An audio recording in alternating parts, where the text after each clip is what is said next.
And let me welcome to your screen Dr. Ju Gosling.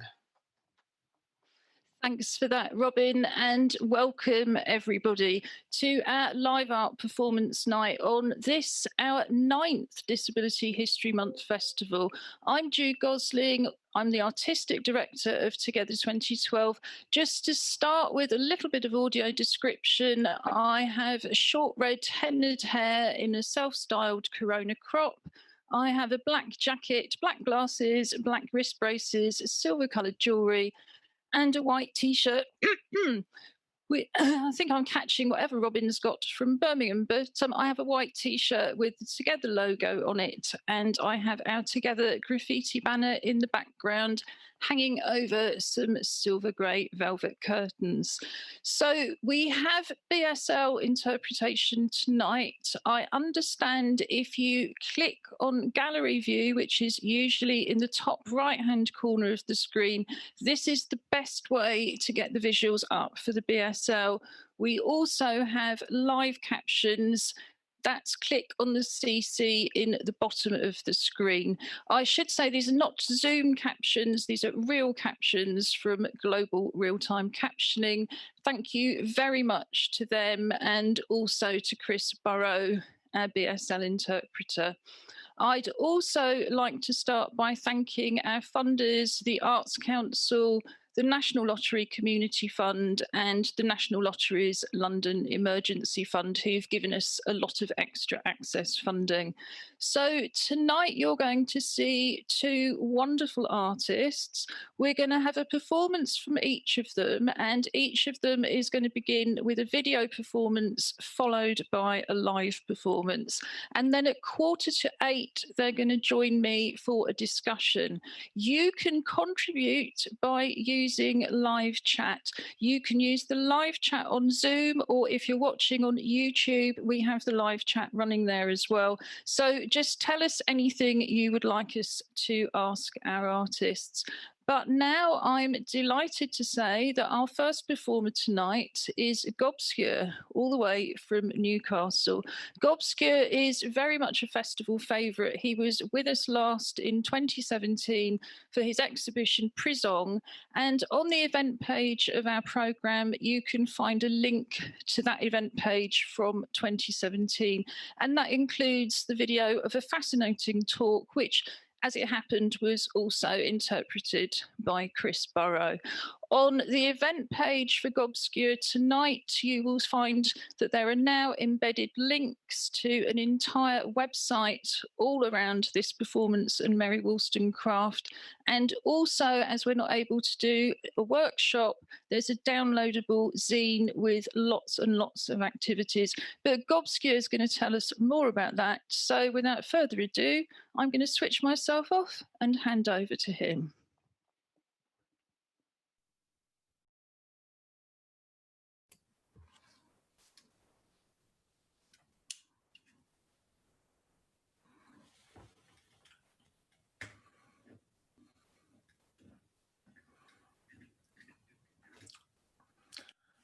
Hi, we're in our council flat in Newcastle upon Tyne. Not a big fan of borders, but Hadrian's Wall is about half a mile behind us. So we're listening to the advice from Scotland, not the advice from Downing Street.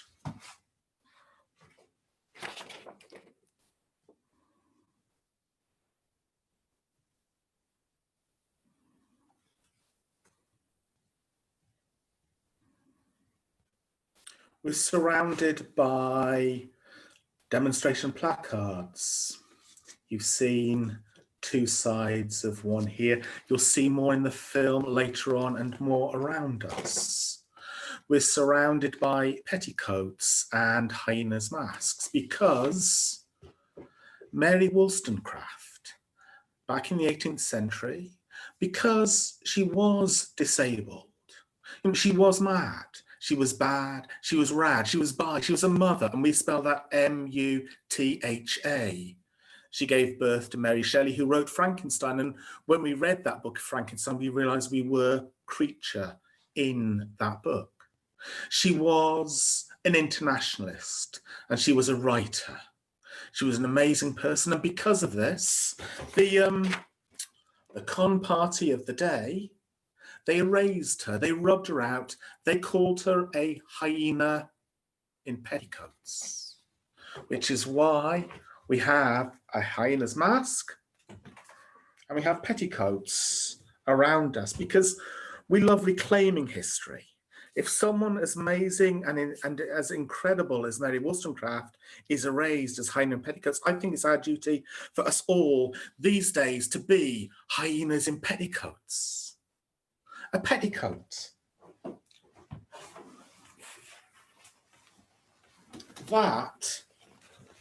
That's social distancing. Imagine all those MPs queuing outside Parliament in their petticoats, every last one of them, 2 meters around them, hyenas masks on. That is social distancing sorted way back in the 18th century by this amazing person, Mary Wollstonecraft.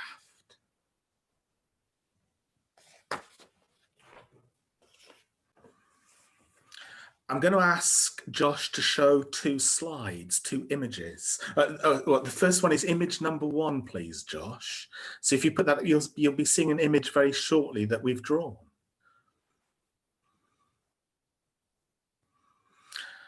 And this will be our drawing of, this is our living memorial to Mary.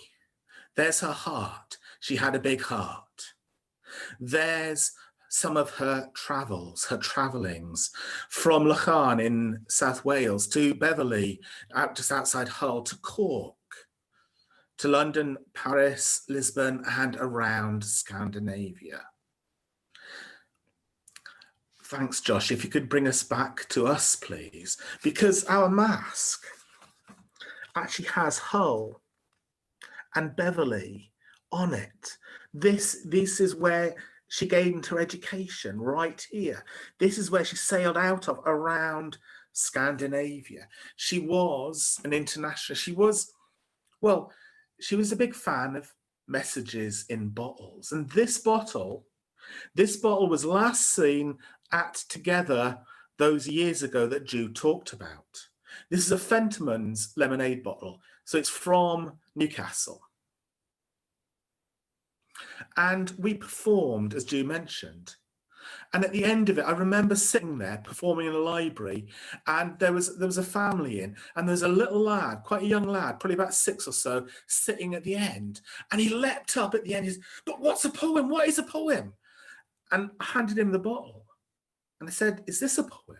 And he said, but it's a bottle. And I said, "But empty it.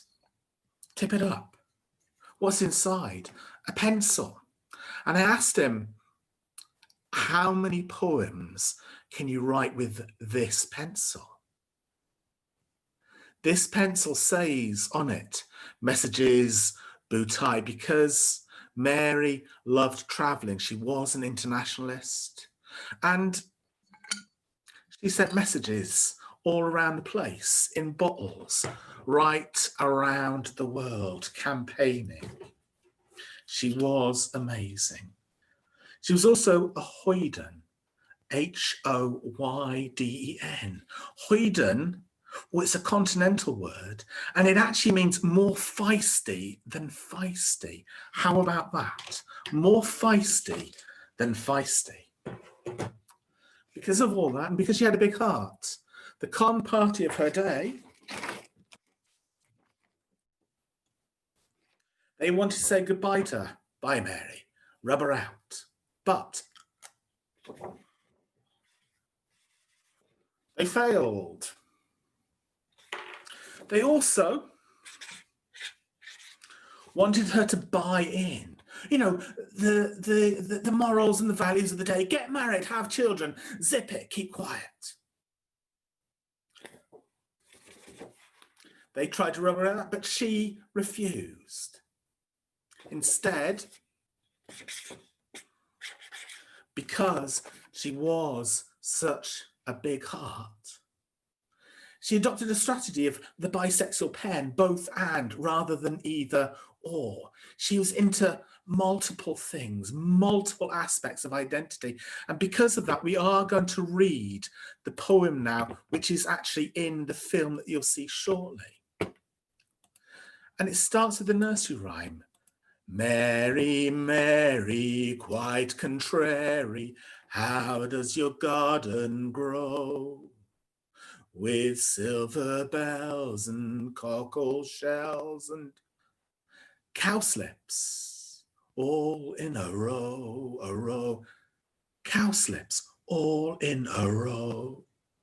Hang on, isn't that nursery rhyme supposed to go differently? There's always more than one way of singing a song. That's her way of singing it. That dreams are made by Mad Mary, Rad Mary, by Mary, Lover Mary, Traveller Mary, Insurrectionary Mary. Writer, European, Mother Barely. Resting in power, wrestling with power. Mad Mary, Rad Mary, by Mary.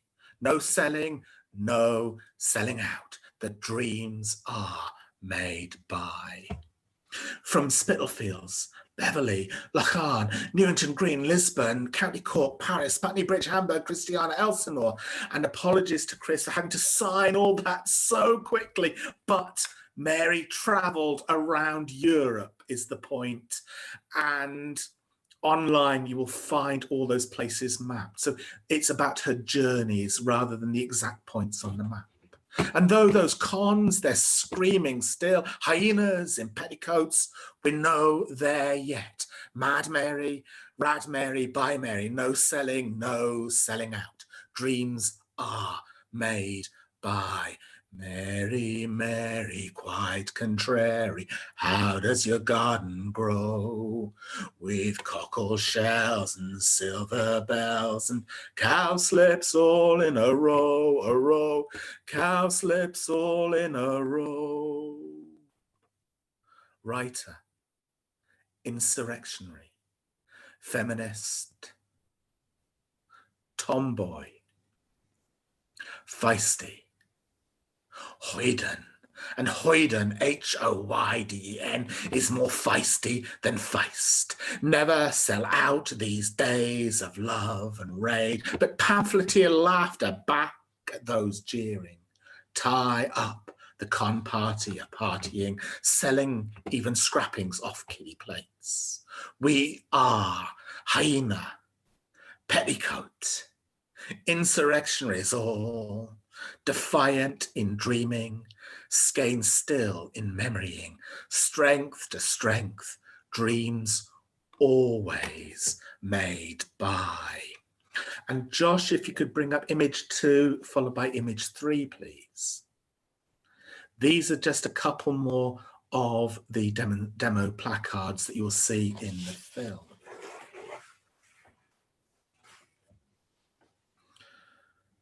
We need to ask questions more. Why are those ex-asylums and prisons now boutique hotels?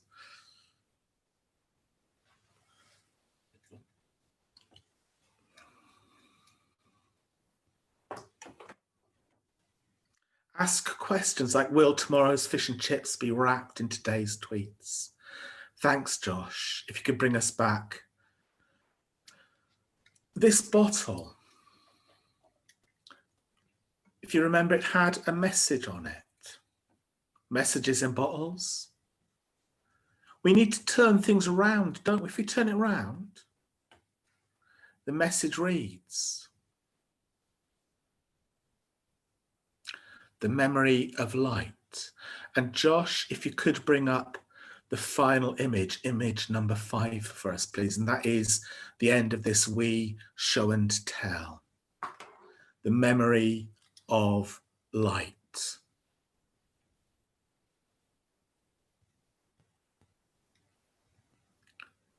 The light never dies. And now I think we're about ready to see the short film, the demo in our council flat backyard called Hyenas in Petticoats. And as Ju said, there is a lot of resources, art online, for you all to make your own t-shirts, demos, placards, maps, journeys, horizons, dreams, stars, and more. Cheers.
With silver bells and cockle shells and cowslips all in a row, and cowslips all in a row, cowslips all in a row.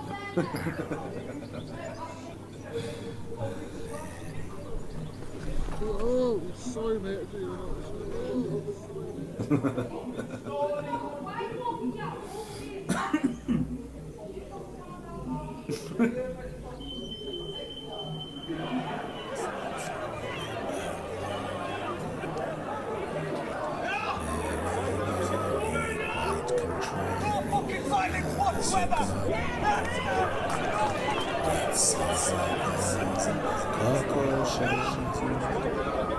Cowslips all in arrows.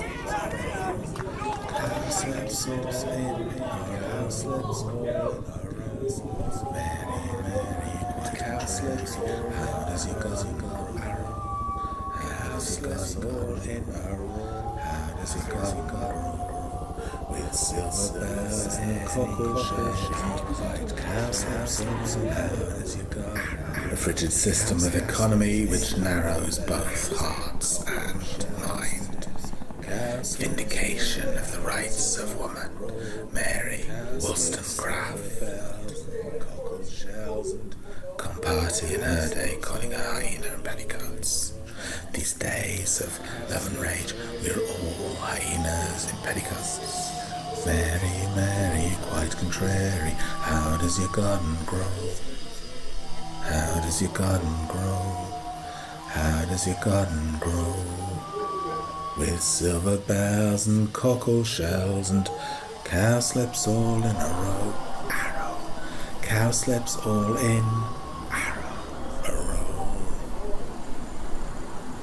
The dreams are made of, the dreams are made by Mad Mary, Rad Mary, by Mary, Lover Mary, Traveller Mary, Insurrectionary Mary, Writer, European, Mother Barely.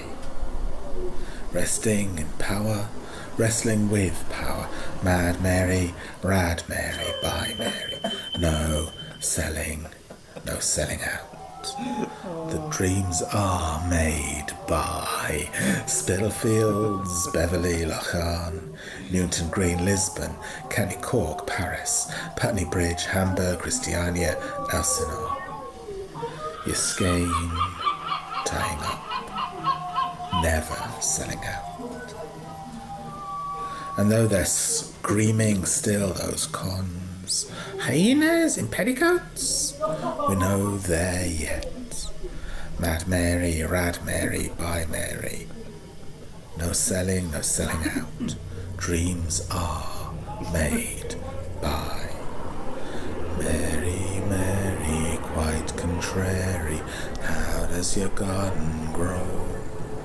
With silver bells and cockle shells and cowslips all in a row. Cowslips all in a row. Mad, rad and bisexual. Mary Wollstonecraft, long-standing outside society yet wanting to build egalitarian ones. Writer, insurrectionary, feminist. Tomboy, feisty, Haydn. And Haydn is more feisty than feist. Never sell out these days of love and rage, where we are all hyenas in petticoats, pamphleteering laughter back at those jeering. Skein, tie up, con party a partying, selling even scrappings of kiddie plates. We are hyena, petticoat, insurrectionists all, defiant in dreaming, skein still in memorying, strength to strength, dreams always made by Mary, Mary, quite contrary. How does your garden grow? With silver bells and cockle shells and cowslips all in a row. Cowslips all in a row. Cowslips all in a row. And cowslips all in a row. Cowslips all in a row. Mary, Mary, quite contrary. How does your garden grow? With silver bells and cockle shells and cowslips all in a row. Cowslips all in a row.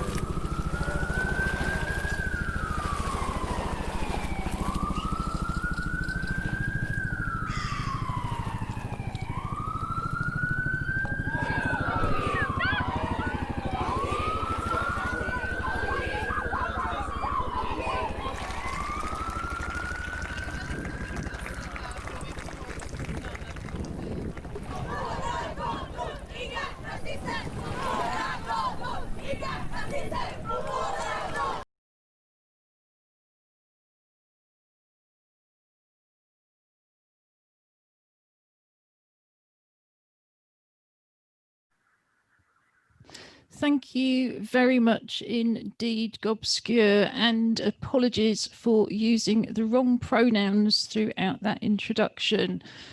So I'm very pleased to say that the second artist performing tonight is Rebecca Redican. Rebecca is going to be introducing herself, so I think I'm just trying to look around the things that are only visible to me. Josh, are we starting with Rebecca's video, or is Rebecca coming in live first? We're going straight into the video. Wonderful. So first of all, we have a video. Rebecca will introduce herself, the work and everything in it.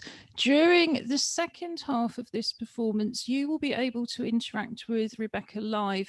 And indeed, it's quite important that you do, as you'll see in the video. So if you're on Zoom, you use the live chat, and ditto if you use YouTube. I'm monitoring that. Josh is monitoring Zoom, and we'll be able to voice that straight over to Rebecca to respond from. So now you'll get a chance to see what we're talking about. Thank you, Josh.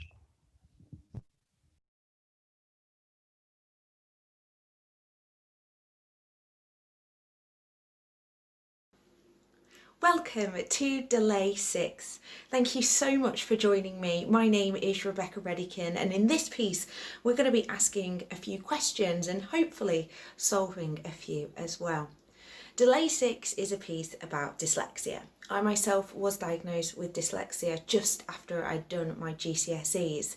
Understandably, without that support beforehand, I came up with many coping mechanisms to essentially hide the difficulty I was having.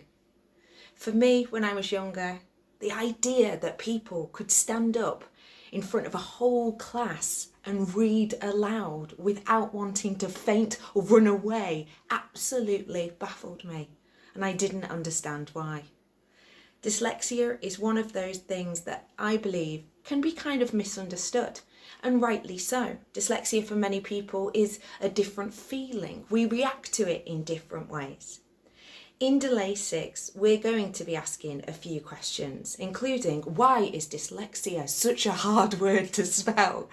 But also we're going to be looking at different ways that dyslexia can affect different people. So with this piece, what I've hoped to do is almost give you the idea of how dyslexia can feel on a day-to-day basis.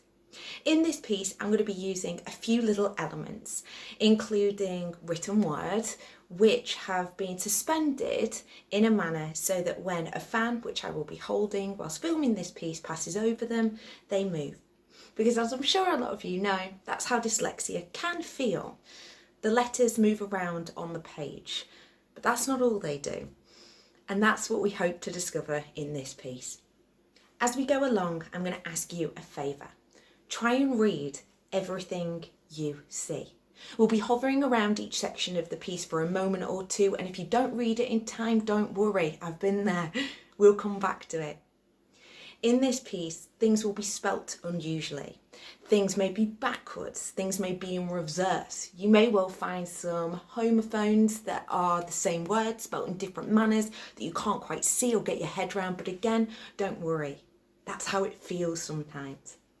In this piece, I've also placed some things to maybe look out for. Symptoms, for example. And those symptoms can be possibly seen as the negative, but also the positives as well. Such as the way in which my brain works to make me super creative. I'm well aware that I see the world in a different way to many people.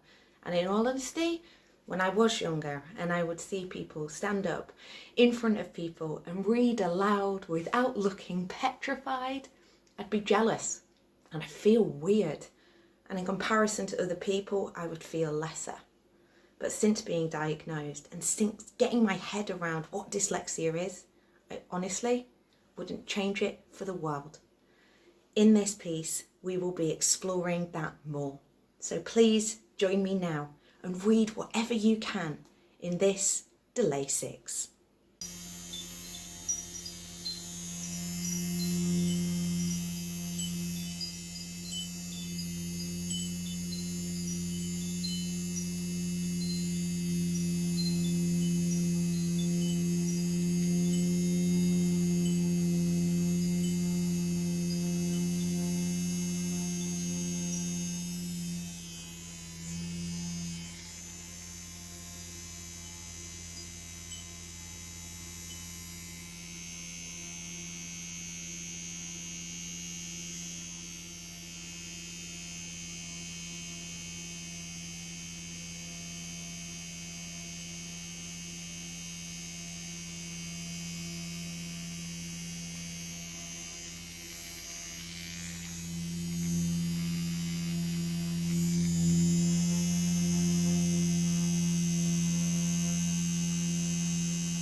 So we're now live with delay 6. You can control the position of the camera by typing into live chat. So you can type L for left, R for right, U for up, D for down, or just tell us.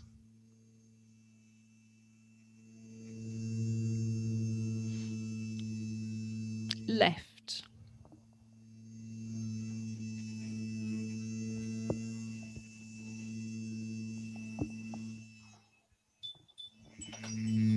Down.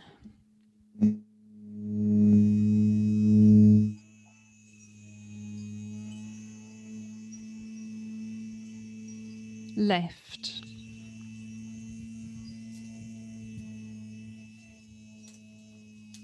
Across right.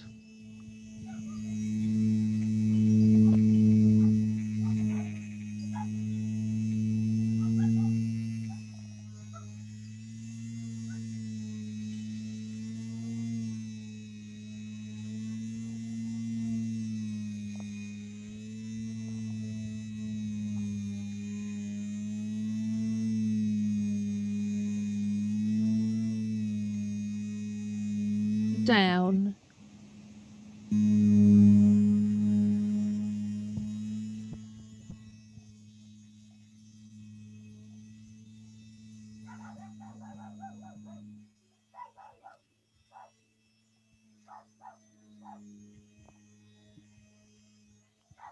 Would somebody like to type in the chat? And in the meantime, I think left.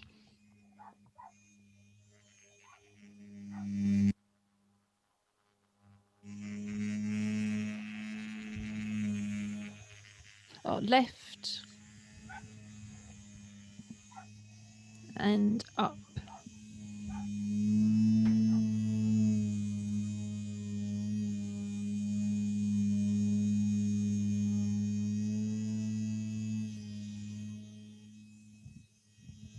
Down right.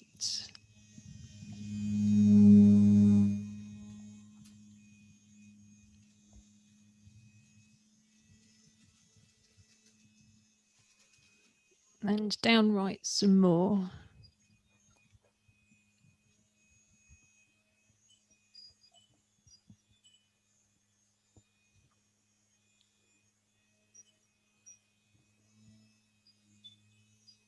And right again.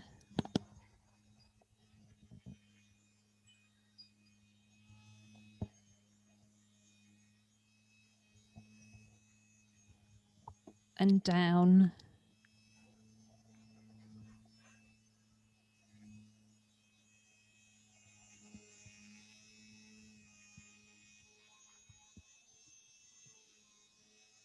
Somebody else want to give us some instructions? And in the meantime, I shall say left.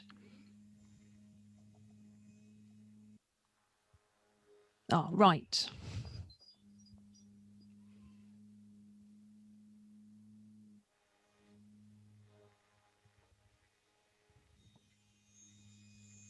And right some more.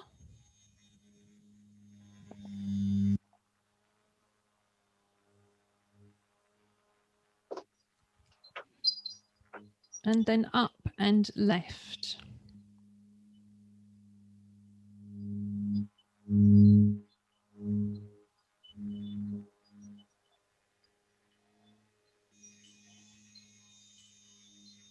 I don't know if this one's possible. It wasn't in the choices, but are you able to go round in a circle?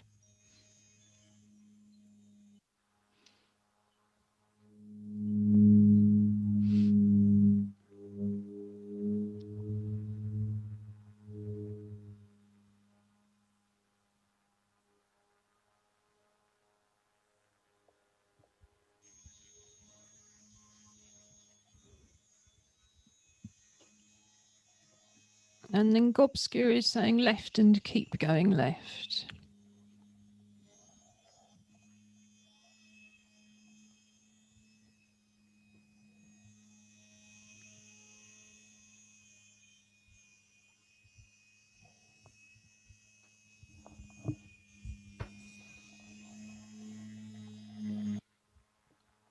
Is it possible to zoom in? I'm not sure it is.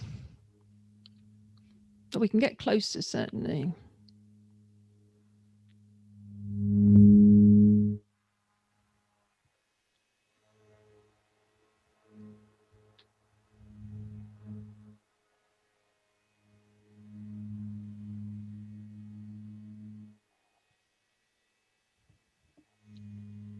We've got 1 more minute. Does anybody else want to have a go or another go?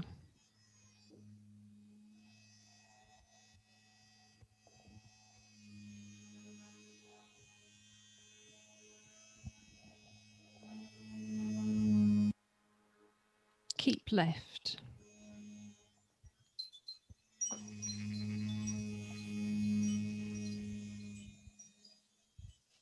And then diagonally right.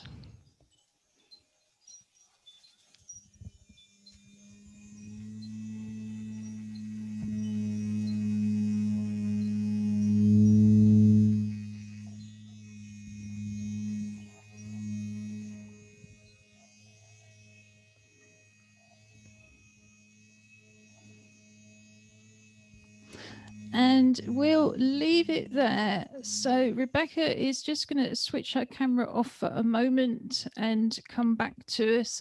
And Gobscure is about to join us.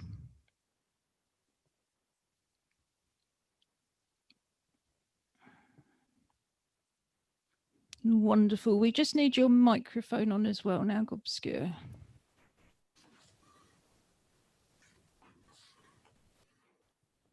Fantastic. So while we're waiting for Rebecca, Gobscure, you both work with words, don't you? And you both like to obscure words. Would you like to talk a bit more about that? So for us, I mean, for different reasons, you know, when we see a word or hear it, we often see all sorts of multiple things happening in it.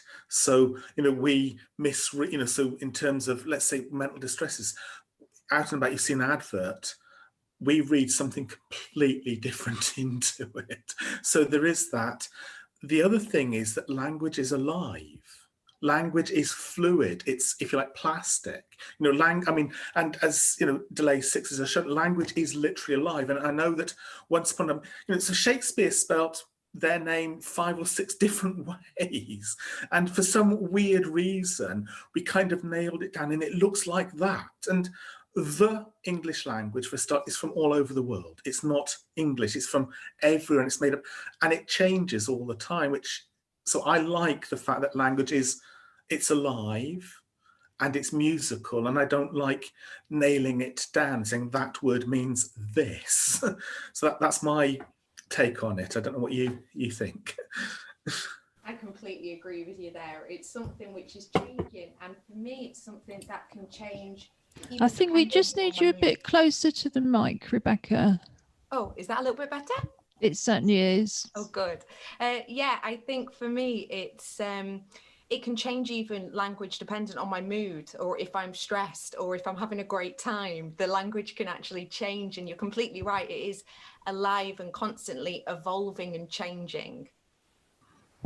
And I think one of the reasons we're so interested in language-based work in Newham is that almost half our residents don't speak English at home, and 1 in 8 of our residents speaks a language at home that less than 1% of the rest of the borough speak. So we really celebrate everything around language.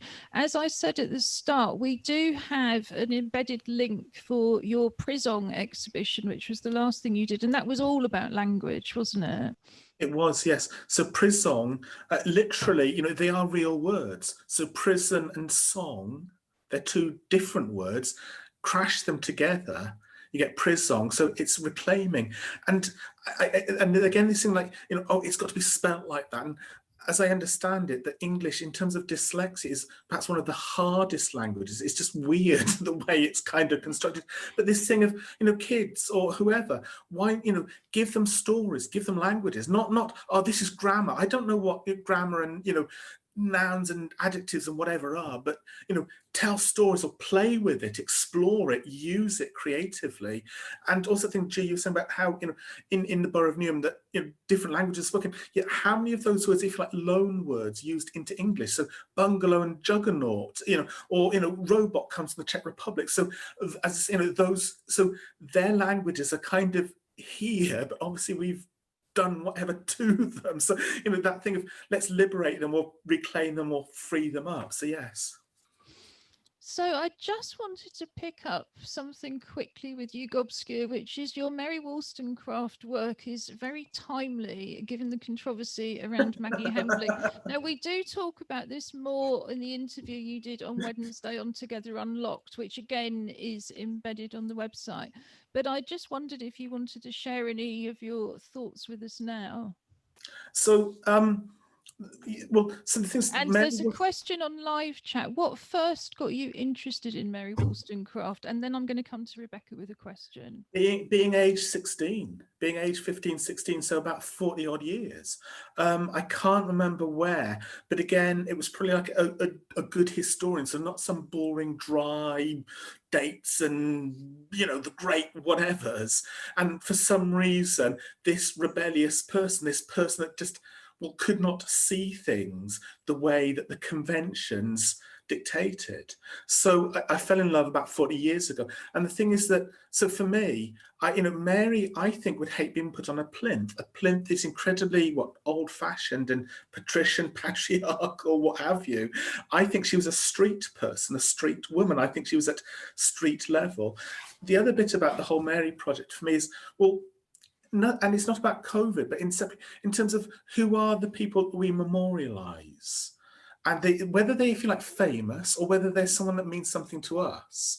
How do we remember anyone and how do we memorialise them, including under 10 years of brutal austerity and now under COVID? What is a useful way of whoever that person is, and it can be your best friend, your grand, whoever it is. They don't have to be famous. They don't have to have done something that history, which does contain the word his and Tory, there's a wordplay thing, writes down that person that did that amazing thing for you. How do you memorialise them?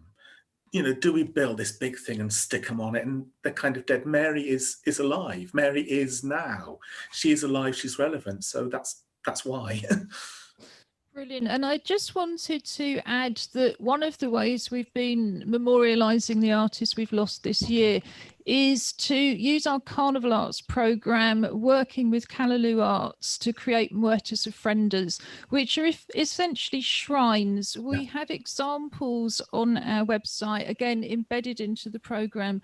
So for everybody who's lost someone this year, I really would recommend that. And also, if you know the artist concerned, of course, I think you'll be very interested. So this is a question to Rebecca. You used lots of words, lots of colours, lots of dimensions. If you were using just one colour and one word, what would you say? Oh, that's a great question. I really like that.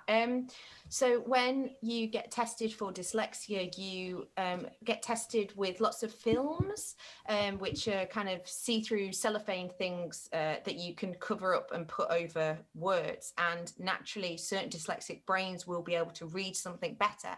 So for me, reading black on white, like most books, is nearly impossible. So what I do is I place a film over the top of that. And the film colour that I have that's best for my brain is like a cerise pink colour.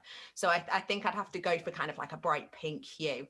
And a word possibly would be enigmatic, because I think that's how dyslexia comes across to me. It's quite constant, it's moving, it evolves, it changes, but it is enigmatic, it's full of energy. It's as if you spend time with someone who's always enigmatic, it can be a bit frustrating at times, can't it? That's exactly how dyslexia is for me. Sometimes it frustrates me, but thankfully most of the time I just find that I'm kind of happy in the space and in its company. So yeah, pink and enigmatic. Fantastic. So we've heard a bit about how Gobscure came to create this project. How did Delay 6 start and what's your thinking behind it? For me, I actually had a conversation with some of my friends about dyslexia and what they thought dyslexia was. And they believed that it was, you know, just words kind of letters would flip round sometimes. And for me, it was quite important to talk about, actually, it's not that, it's about retaining information sometimes. It's about actually remembering names and remembering sequences is really difficult for me. So I wanted to kind of portray that it's maybe not what everybody thinks, although that can be part of it, but also that I'm well aware, because of dyslexia, your brain does work slightly differently, which is in the piece, as we were going along, there were some segments about people with dyslexia can often excel in the arts and even in certain sciences. And I thought that was a really important thing to explore with this of, yeah, things do move around, but also it can be quite creative and it can be quite interesting in the way that my brain will kind of decode that. So we'll bring Gobscure back in on that in a moment, but there's a question for you that just says, do you use colour to learn things? And actually, I'll ask Gobscure that as well. Yeah, I do use colour a lot to learn things and to try and remember things. My mum, when I was younger, used to say that if I could remember my times table and dates in history, as well as I could remember the lyrics to the latest pop song that was out at the moment, then I'd be an absolute genius and no one could take me over. And I feel it's exactly the same with colour sometimes. Sometimes I'll remember certain colours, so I'll use a lot of highlighters and I'll use a lot of doodles and drawings when I'm actually trying to get information into my own brain and read things. So colour for me personally works really well. And you're a very colourful artist, aren't you, Gobscure? You know, the Prizong exhibition, which was words, had a lot of colour in it. Not at all, no. It was very, very grey and dull, and I think we need petticoats just in beige. Yeah, I like I like noise and mess, and, you know, in general. And that other thing of, so when I make art, because of various reasons, including dyspraxia, so, you know, different strand to dyslexia, but again, part of perhaps a continuum, if you like. So if you like, in terms of making things straight, and I'm not talking about sexuality, because clearly but in that sense, I couldn't do that if I tried. So this whole thing of then, again, so actually doing it differently, so actually things being a bit messy or splodgy, or, you know, and multiple colours, and because I'm self-taught also, so why not have that fun or that play or that bigness or boldness or brightness? For me, in terms of words, and for me, it's actually music or sound. So it's actually, you know, the sound of stuff. So that film, that's why the sound of waves at the end, or trains. So when I hear, you know, when I'm thinking about a text, whether I'm reading it or listening, to me, it's music. So it's not so much colour. Or music or rhythm, sound effects. So that's perhaps the thing that happens to me first. But yes. Yes, I mean, I like the sound that you have in your piece, Rebecca, is very much the sound, you know, not just the sound of the fan, but you've also very deliberately put wind chimes and things in there, and you see the windmills moving, but you also hear a little bit of rustling. So was the sound important to you as well? Yeah, definitely. The sound for me can sometimes almost be a make or break. When I was younger and at school, and you'd have like revision hours to sit down in silence and read. Oh, come on. I may as well have been, you know, chewing gum to try and build a rocket. It was useless. So yeah, sound's really important for me, definitely. So do you both find that sound helps you to focus? Yeah. Definitely, yes. So we've got a few more minutes. If anybody else has got a question, there's a comment which is, thank you to both artists. It's been a thrilling evening, full of adventures, full of challenge, full of information, and full of fun.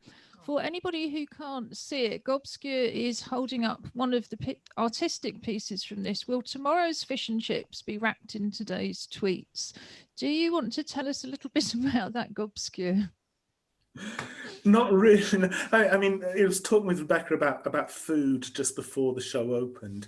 I'm not a big fan of what I call anti-social media. I don't think that anti-social media does help that much. And, so it's just, yeah, it was just a sort of a poetic, playful thing rather than anything huge.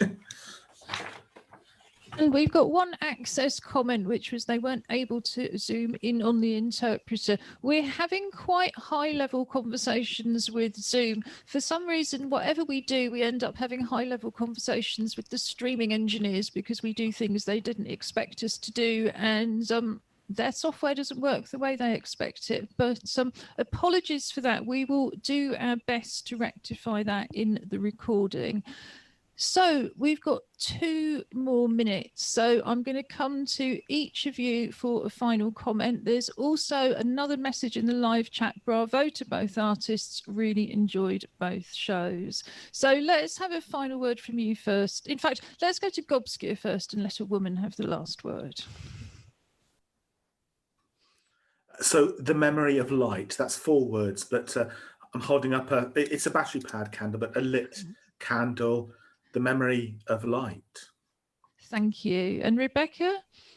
So from me, I wanted to sort of talk about why dyslexia itself is such a hard word to spell. And hopefully you noticed in the piece there was an answer to that. It's because kind of relating to what you were saying earlier, actually, it's ancient Greek word based on 2 words meaning inadequate and language. And for me, that is not what dyslexia is at all. It is a wonderful, weird thing to get your head around, but in the end, it is absolutely something that can bring joy to so many. So yeah, thank you very much for letting me take part. Thank you, and thank you for turning dyslexia into delay 6, which is so much easier to remember, easier to spell, Yeah. lots more creative, and exactly what I will be using from now on. Thank you, everybody who's joined us this evening. A massive thank you in particular to my assistant, Josh Surgener, who's the young producer on our Unlocked stream and has been the assistant producer on the festival. Also to Robin Surgener, MBE, our business director and Unlocked host, who welcomed you all and talked you through the programme so ably this morning earlier. Thank you again to Norma from Global Real-Time Captioning and Chris Burrow, our sign language interpreter. Thank you to our funders, Arts Council England and National Lottery. Thank you all for listening. And as it's now 8 o'clock, we will, as it were, draw the curtains. Good night.